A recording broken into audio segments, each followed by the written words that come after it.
Good morning. এখন ঘড়ির কাঁটা 5:45। আকাশে এখনো সূর্য ওঠেনি, সূর্যোদয় হবে।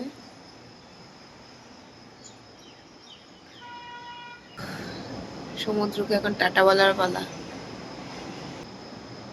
খুব তাড়াতাড়ি আসার ইচ্ছে থাকলো।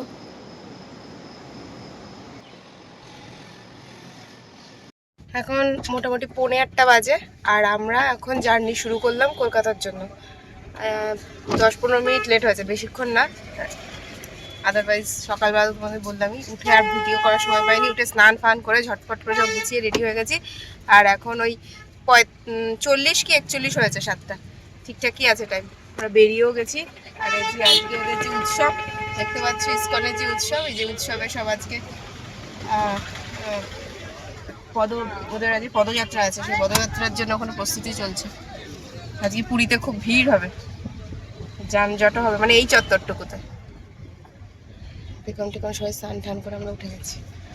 বড় মার নাম নিয়ে আমরা বেরোলাম। শেষ, পুরীকে টাটা বলার পালা। আর একটুখানি পরেই সমুদ্র অদৃশ্য হয়ে যাবে। এই সোজা যেতে যেতে তারপরে সমুদ্র অদৃশ্য।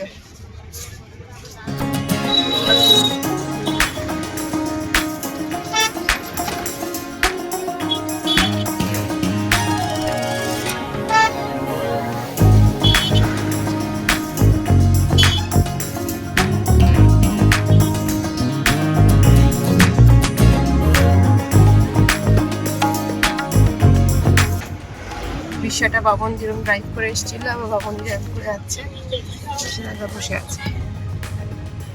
এখানে নাকি ঠান্ডা লাগছে, ওয়েদারটা ঠান্ডা। কলকাতার দিকে নাকি ঠান্ডা পড়েছে। এখানেও ওয়েদার খুব ভালো। মানে আমি কোনো সময় এই সময়টায় পুরীতে আসিনি কোনোবার। নভেম্বরে এসে ভালোই লাগলো। রোদ্দুর আছে কিন্তু অত যে মানে কষ্টও হচ্ছে না, বেশ ভালো। এবার থেকে আসলে এরকম নভেম্বর মাসে আসবো। এপ্রিল মাসের গরমে এই কষ্ট।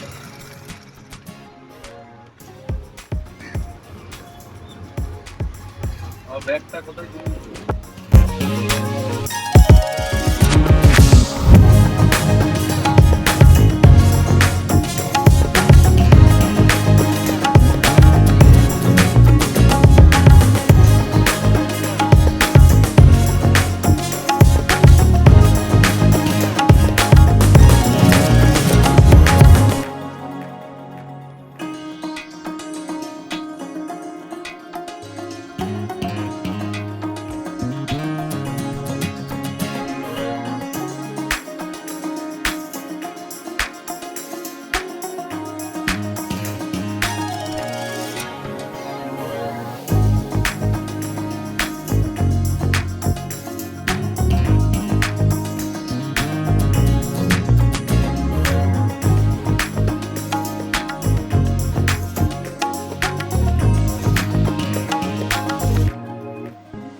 पहले कॉफी पिएंगे। 9:26 বাজে। আর ফার্স্ট আমরা ব্রেকফাস্টের জন্য প্রথম দাঁড়িয়েছি। এতক্ষণ খুঁজতে খুঁজতে খুঁজতে খুঁজতে একটা দোকান পাওয়া গেছে, এই যে এখানে এসে দাঁড়িয়েছি। প্রথমে একটু কফি খেয়ে নিই, তারপরে ব্রেকফাস্টের জন্য দেবো। আগে কফি খেয়ে নিই, তারপরে একটা জাস্ট পাওয়া গেছে। আগে একটু কফির দরকার, সেই সকাল থেকে উঠে থেকে কিচ্ছু খাওয়া হয়নি। আমরা পপকর্ন, বানানা চিপস আর কি নাচোস, বানানা চিপস আর নাচোস নিয়েছি, বিস্কিট নিয়েছি, কফি বানানো হচ্ছে, তারপরে ম্যাগি আসবে। অনেক রকমের ইয়ে রয়েছে।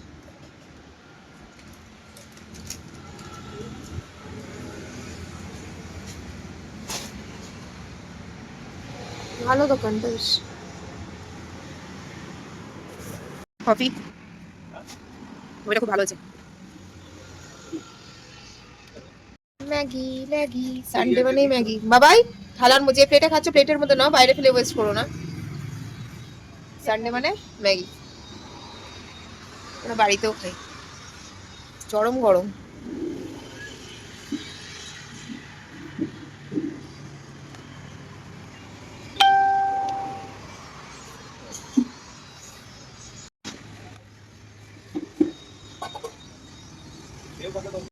আমাদের ব্রেকফাস্ট হয়ে গেছে। বলেছিলাম ডিম ভুর্জি দিয়ে ম্যাগি করতে, বাট একদম বয়েলড ম্যাগি করে দিয়েছে। তো ব্রেকফাস্টটাতে কফি আর চাট, মানে কফি আর বিস্কিটটা হেভি ছিল, তার সঙ্গে দুটো চিপসও নিয়েছে, সেখানে আনকমন আনকমন চিপস ছিল। বাট ব্রেকফাস্টের ম্যাগিটা একদম মানে ভালো লাগেনি, এর থেকে ডিম টোস্ট হলে বরং ভালো হতো। যাই হোক, চলো। পুরী থেকে ফেরার পথে আমরা একটা সেকেন্ড টোল পার হলাম। আর এখন কটা বাজে? এখন বাজে 12:30। 12:30 আমরা সেকেন্ড টোল পার হয়ে গেলাম। 11:30? ও 11:30, আমার ঘড়ি 1 ঘন্টা ফাস্টে চলছে। 11:30 বাজে।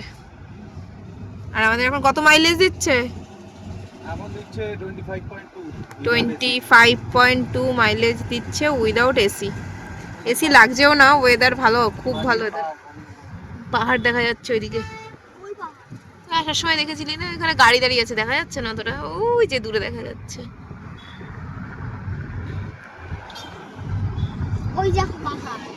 আমার খুব শীতকালে একবার আসার ইচ্ছে ছিল পুরীতে, আসা হয়ে গেল। দেখে নিলাম এইবার থেকে আমি যখনই কখনো পুরী আসবো, আমি নভেম্বর ডিসেম্বর মাসে আসবো বা জানুয়ারি মাসে।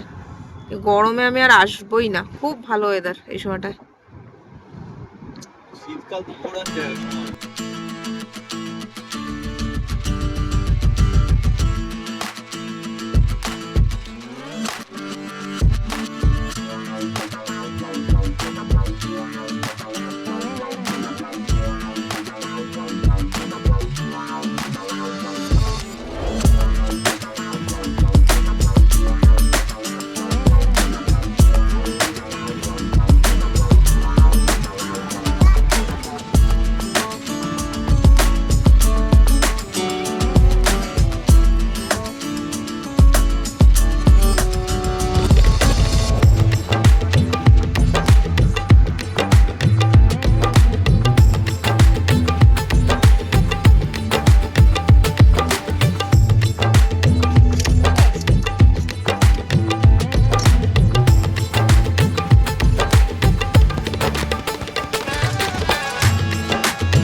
এখন প্রায় 3টে।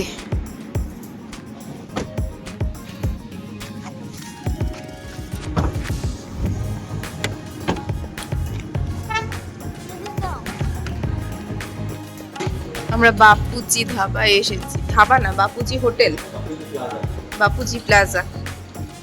খুঁজে কিছু পাইনি আমরা। আমরা তেলের ইন্ডিয়ান আর্মি, উনি ও ও উনি এই যে ওনার দোকান, ওনার আর্মি ছিলেন, ইন্ডিয়ান আর্মিতে সার্ভিস করতেন। তো আমাদের পাম্প থেকে বললো এটা এখানে বেশ ভালো খাবার পাওয়া যায়, তো আমরা এখানে এসেছি। ফাঁকাই আছে একদম, মানে রোড সাইড ধাবা যেরকম সেরকমই।